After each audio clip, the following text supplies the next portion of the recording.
Yo, what's up mga ka-off duty license sounds? So for today's video is ipapakita ko sa inyo kung paano natin kinabit itong voltmeter sa ating power controller. Nga pala guys, yung power controller guys is nagsisilbi siyang saksakan ng mga amplifiers, processors, lahat-lahat. So isasaksak natin doon. Tsaka yung advantage nito guys is hanggang 10 yung saksakan niya. Ayan. At bawat saksakan guys is meron siyang kanya-kanyang switch. Ayan. Tsaka yung voltmeter guys, at least man lang guys, ma-monitor natin kung ilang volts na ba, kung nag-low voltage ba tayo or sobrang voltahe na nakaka-apekto din sa mga gamit natin. Itong voltmeter guys, tanong ni Sir Romeo Villones 9410. Ayan. So sabi niya, "Sir, pwede demo ng paglagay ng voltmeter sa power controller?" Ayan. Wala tayong available na power controller na bubutasan natin. So ipapakita na lang natin guys paano natin i-connect yung wirings niya sa loob. Ayan. So without further ado, let's go!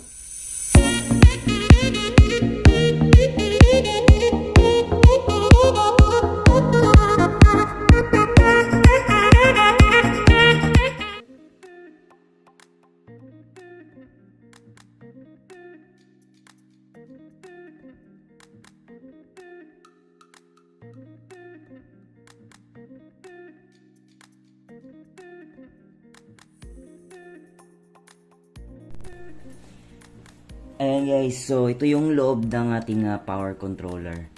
Ayan, so ito yung fuse niya. Okay.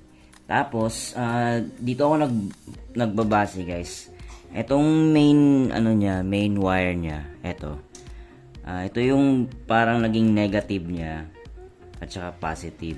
Ayan, though naka AC lang to siya guys.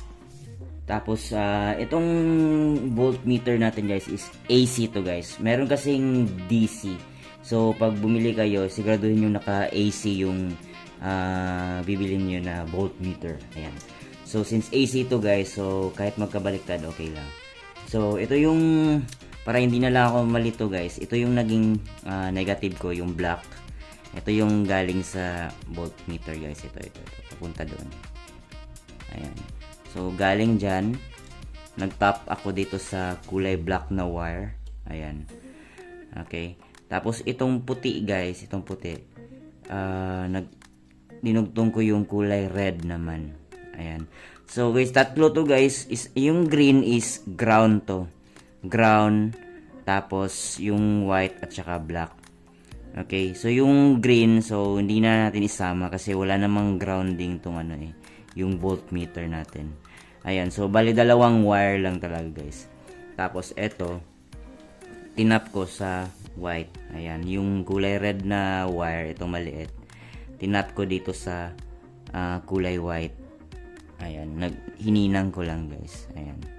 Tapos yung kulay black, etong maliit na black, galing sa voltmeter. Dito ko kinabit sa kulay black na malaki. Ayan. So, ganun lang guys. Tapos yung yung fuse niya, bali located na siya sa gilid guys. Kaya yung yung casing niya is binutasan ko lang din sa gilid para makapasok lang to. Actually, pwede naman din itago lang dyan. Ganyan. Ayan, pwede na rin itago. Ayan. So, wala problema yan. Tapos yung guys, yung voltmeter, ayan. So, nagbutas lang ako guys ng square. Ayan, dyan. Nagbutas ako dyan. Ayan. Ayan guys. So, medyo mahirap lang guys. Ginamitan ko ng grinder. So, medyo mahirap lang kasi malaki yung niya. Yung, anong tawag nun? Yung parang blade niya. Ayan. So, mas mainam yung maliit. Ayan, para kasi maliit lang yung bubutasan nyo guys. Ayan. So, maliit lang.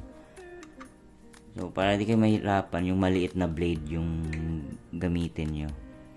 Ayan. So, ayun, lumagpas nga ako dito eh. Ayan. But anyway, importante is mapasok mo lang to guys. Ayan. Mapasok mo lang siya dyan. Ayan.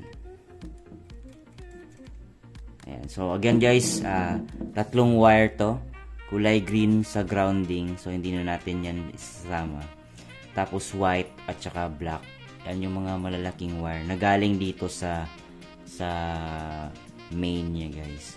Tapos yung kulay red na galing sa voltmeter, itong maliit na red, dyan ko hininang sa sa may white. Yan, dyan. Yan, dyan. Tapos yung maliit na black na galing sa voltmeter, dito ko na tinap sa kulay black. Ayan. Alright. So, yun guys. So, balik na natin. Ayan.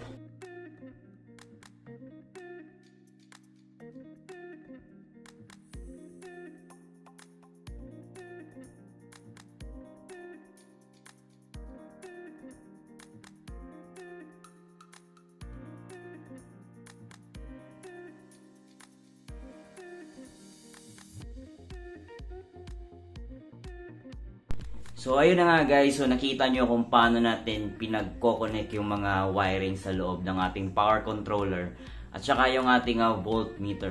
At saka sa pagbili nyo guys, piliin nyo yung AC guys na kaya nyang i-read hanggang 220 volts. So, meron naman yung 50 to 500 volts, ayan, 70 to 500 volts. Basta kaya nyang i-read hanggang yung 220 volts at saka AC siya guys.